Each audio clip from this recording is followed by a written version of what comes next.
ngo Kalebu aramubwira ati noneho biradukomeranye. Ngo noneho ngo Yesu aramubwira ngo ariko Kalebu we, ntabwo wibuka icyo Imana yatuvuzeho turi Kadeshi ni Baroneya? Ntabwo wibuka icyo Imana yatuvuzeho ayiwe turimo tuva muri Egiputa? Ntabwo uzi icyo Imana yatuvuzeho turimo twambuka inyanja itukura? Ntabwo uzi icyo Imana yatuvuzeho igihe yatwohererezaga manu? Ibutse imirimo yawe, ibutse imirimo yawe. Ngo noneho ngarangije, ngarongera aramubwira amagambo akomeye, aramubwira nti Kalebu we, nahereye mu myaka 44 ndwana intambara, ngejeje mu myaka 82 ndwana intambara.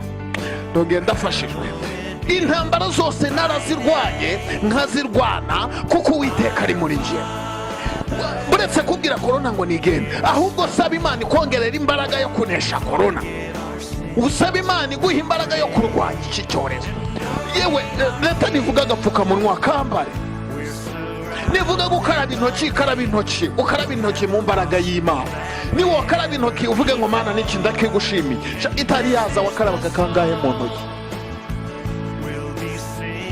Itari yaza ivumbi ryose ntiryirirwaga rijya mu kanwa kawe? Itari yaza ntiwayuraga umubu ukagwa mu kanwa?